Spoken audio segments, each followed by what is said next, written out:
Welcome back to Ottawa Experts. I'm Moira Hutchison, life coach and hypnotherapist. If you're just joining us, we're talking about how being mindful and intuitive helps you to alleviate stress. So Stephanie and I have been talking about different parts of how to wake up the inner guidance and being open to receiving it.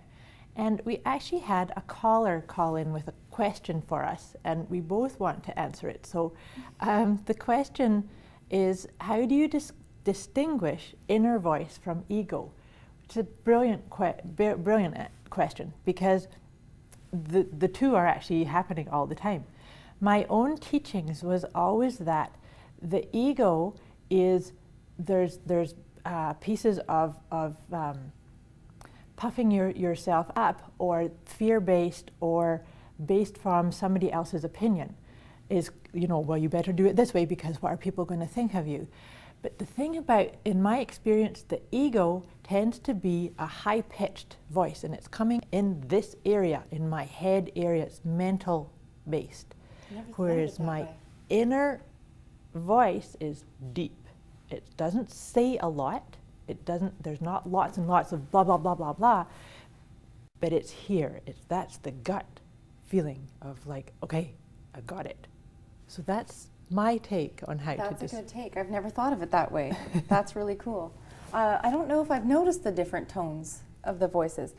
For me, I believe that the inner voice is all loving, and it's all positive, and it would only want to do good. Yes. So it's that inner voice that that tells you right from wrong.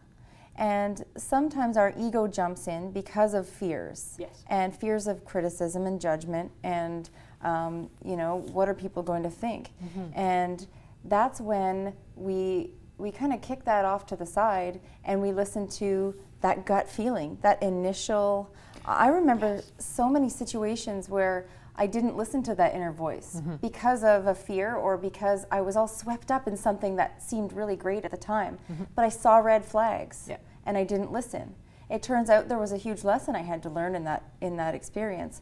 But my ego didn't want to be bruised, so that's why the ego kept stepping in.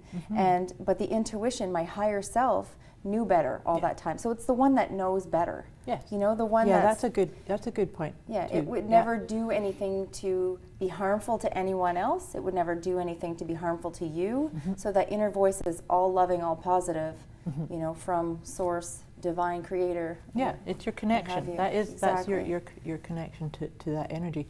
So the thing too for me is that I like what you said, that you know something that I find, because we all have that chatter, that fear-based, what will people think, and I've got to impress this person, and will you like me if I do this, or that kind of thing. Sometimes it's hard to pay attention to that first tap on the shoulder, because it gets lost. Exactly. And sometimes the thing that you think is your first reaction is actually your second, because that inner voice, the still loving inner voice, to me is often so quiet and quick, and just gives you a little quick hug and then lets you go. Well, it's when we start analyzing why should I do that? Yes.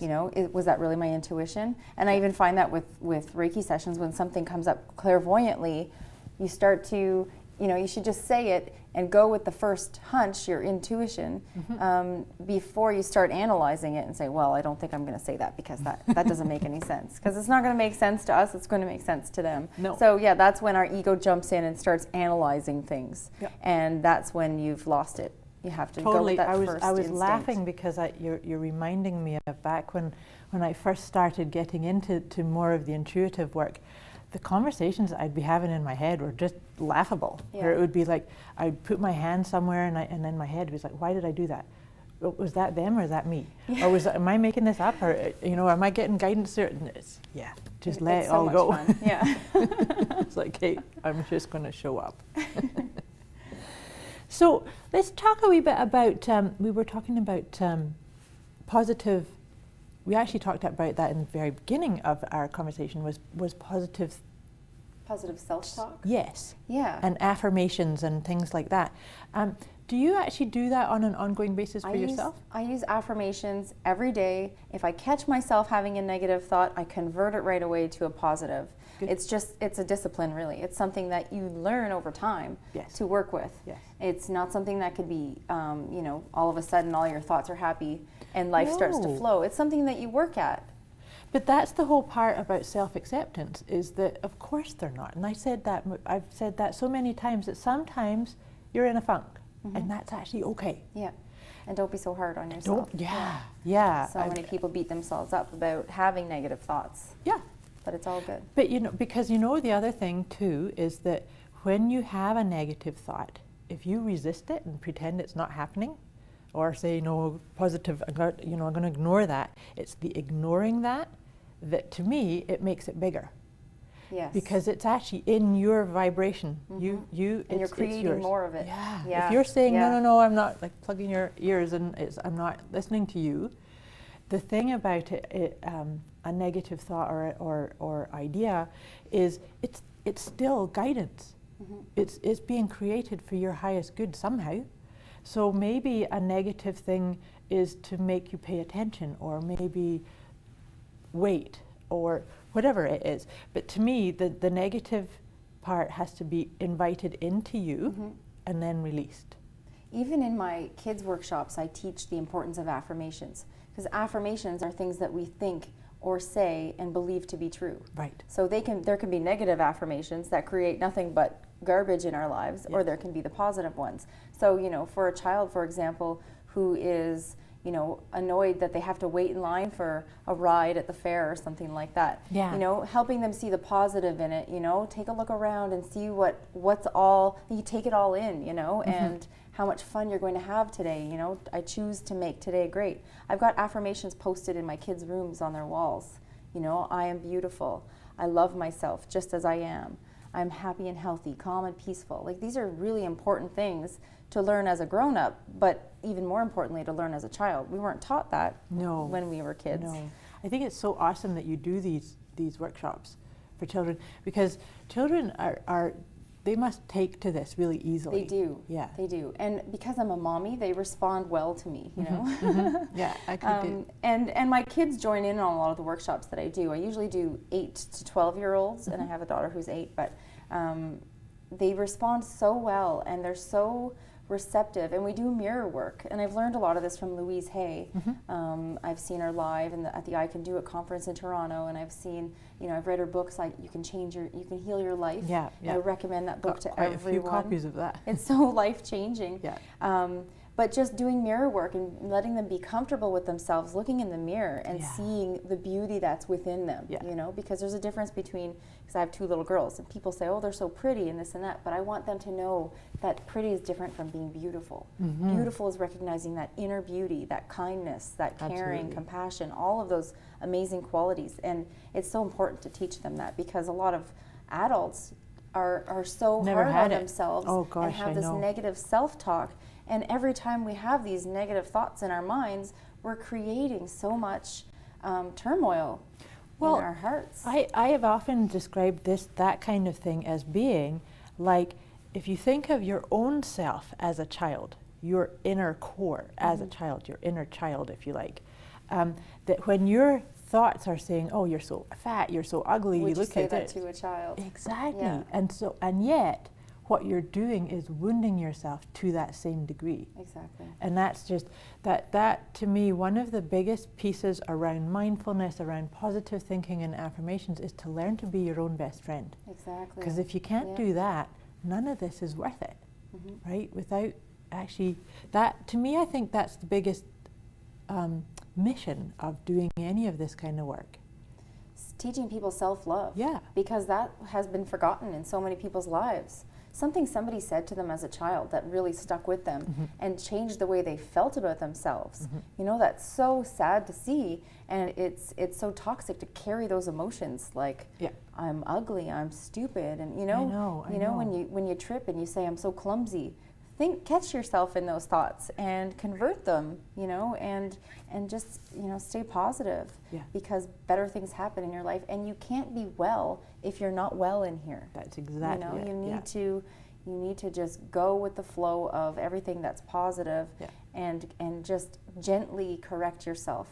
Gently correct yourself and understand that it's a process, that it's one step. It's not all steps to get there.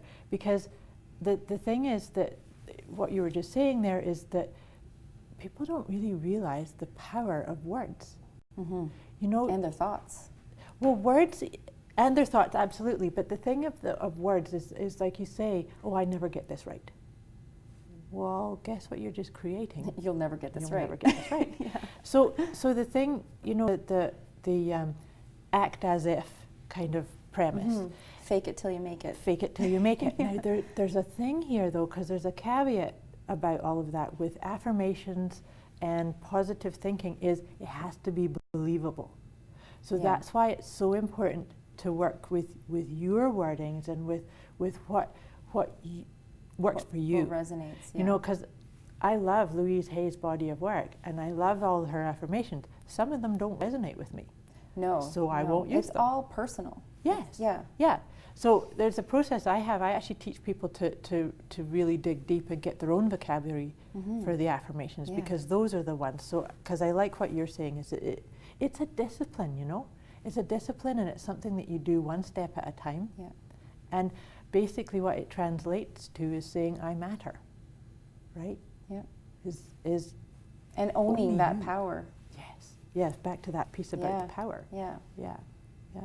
So what kind of advice would you give to someone who's looking for some kind of guidance through what's their steps to do? The most important thing is always just look within, because our higher self knows what the steps are that we need to take. We need to remove that outer layer that tells us to be afraid of what's to come if we let ourselves be ourselves. Right. You know, because Mm-hmm. that can be scary to somebody if they've been living their lives all this time because somebody told them to be a certain way, or society tells them they have to live a certain way and look a certain way. They can be afraid to be themselves, Mm-hmm. because how is the world going to respond to them if they're showing their true authentic self? I've discovered my true authentic self, and I wouldn't live any other way. No, you know, and you it's so do it. much fun. You do it brilliantly. Thank you. And sometimes these ideas are based on nothing. So let's talk a little bit more about that, on where these ideas could be based on, when we come back and we wrap up this awesome conversation with Stephanie. See you after the break.